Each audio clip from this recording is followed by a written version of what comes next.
सोचो कि आज तारीख है 14 जुलाई, साल है 1789। आप फ्रांस के एक शहर में रहते हो। आप सुबह उठकर बालकनी में जाते हो और तभी आप अपनी गली का नज़ारा देखकर शॉक हो जाते हो। आपकी गली में बहुत सारे सैनिक हथियारों के साथ खड़े थे और थोड़ी देर बाद खबर आती है कि ये सैनिक आपको और आपके परिवार को मार डालेंगे। तो ऐसी ही सेम घटना हुई थी फ्रांस के अंदर। फिर लोगों ने फैसला किया कि अब इस राजा को हटाना पड़ेगा और फिर बहुत सारे लोगों ने मिलकर एक छोटी सी सेना खड़ी करी। उस सेना की संख्या 7,000 थी। फिर इन लोगों ने टुकड़ों में बंटकर सरकारी बिल्डिंगों पर हथियारों के लिए हमला कर लिया, लेकिन उन्हें वहां पर कुछ नहीं मिला। फिर उनमें से कुछ लोगों ने बेस्टाइल किले पर हमला करा और वहां के कमांडर को मारकर कैदियों को छोड़ा दिया और किले के पत्थरों को बाजारों में जाकर बेच दिया। इसके बाद आसपास के इलाकों में भी दंगे होने लगे और यहाँ से शुरुआत होती है राजा के खेल खत्म होने की। लेकिन सोचने वाली बात यह है कि ये क्यों और कैसे हुआ। ये जानने के लिए पूरी वीडियो जरूर देखिए। इस वीडियो को एंड तक मत देखिएगा क्योंकि लास्ट में मैं आपको एक सरप्राइज गिफ्ट देना चाहता हूँ। तो प्लीज इस वीडियो को एंड तक मत देखिएगा क्योंकि ये सिर्फ उन्हीं लोगों के लिए जो कि अच्छे नंबर लाना चाहते हैं और जो कि मेरे सब्सक्राइबर भाई लोग हैं, सिर्फ उन्हीं को मिलेगा। तो प्लीज आप मत देखिएगा। चड्ढा समझाओ इसे, समझाओ। ऐसे खिलौने बाजार में बहुत बिकते हैं।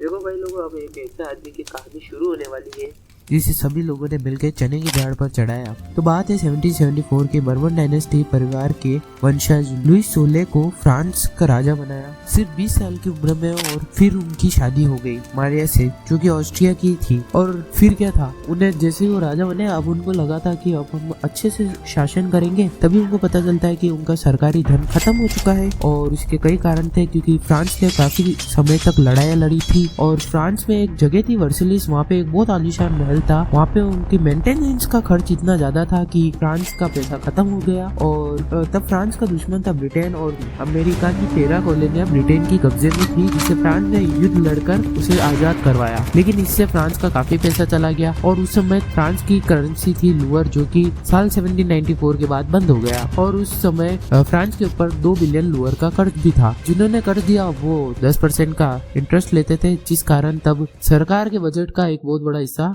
लोन चुकाने में चला जाता। साले कुत्ते, पैसा खाया मेरा, साले तूने पैसा। इसके अलावा और भी बहुत खर्च होते हैं, जैसे कि ऑफिस और विश्वविद्यालय को चलाना, अफसरों की सैलरी वगैरह। अब हम बात करेंगे फ्रांस की सोसाइटी की। तो उस समय 3 स्टेट में लोग बटे हुए थे। पहला स्टेट था वो लोग थे चर्च में काम करने वाले। दूसरा स्टेट था जिसमें राजा और राजा के मंत्री वगैरह आते थे, उन्हें हम नोबिलिटी कहते थे। और थर्ड स्टेट था जहाँ पे आम आदमी आते थे, जैसे व्यापारी, सौदागर, वकील, किसान और नौकर। फ्रांस के समय 90% आबादी किसानों की थी और 60% से ज्यादा जमीनें चर्च और नोबल और थर्ड स्टेट के अमीर लोगों के पास थी। और इसके अलावा क्लर्जी और नोबिलिटी को कई सारी सुविधाएं मिलती थी, जैसे टैक्स में छूट और थर्ड स्टेट के लोगों से काम करवाने की। थर्ड स्टेट पर उस वक्त काफी टैक्स लगे हुए थे। इसके अलावा उनसे चर्च भी अलग से टैक्स लेता था और एक और टैक्स लेता था जिसमें उसका नाम था टाइल, और वो तो डायरेक्ट टैक्स था। और एक थाइस नाम का टैक्स था जिसमें है ना उनको अपनी फसलों का 10% हिस्सा देना पड़ता था। 10 से 20-25%, यानी कि हमने 1 लाख कमाए तो 20-25 हजार रुपए तो ये खा के बैठ जाएंगे। साल 1715 में फ्रांस की आबादी लगभग 23 मिलियन थी, जो कि 1789 में बढ़कर 28 मिलियन हो गई। आबादी के साथ तब खाने की मांग भी बहुत बढ़ गई, लेकिन फसलें भी और उतनी ही तेजी से खत्म हो गई क्योंकि वहाँ पे सर्दियों का मौसम था और उस कारण फसलें खराब हो रही। मजदूर लोगों की आय में कोई वृद्धि नहीं हुई। इस कारण गरीब लोग और गरीब होते चले गए, अमीर लोग और अमीर होते चले गए। फिर जब सूखे के कारण सारी फसल बर्बाद हो गई, जिससे सब्सिस्टेंस क्राइसिस कहा जाता है, यानी कि अपनी जो हर दिन की जरूरतें होती वो भी पूरी ना हो पाए। तो इस संकट में तब ब्रेड के दाम इतने बढ़ गए कि 14 जुलाई किसी ने सोची ना होगी। तो 1789 में इसके खिलाफ काफी विरोध प्रदर्शन हुआ। हालांकि इस दिन पहले भी बहुत सारी छोटी मोटी बगावतें हुई थी, लेकिन उनमें से कोई भी इतनी मजबूत नहीं थी। तो इस बगावत के कुछ मुख्य कारण थे, जैसे कि टैक्स का बढ़ाना, खाने की कमी और उनकी कीमतें।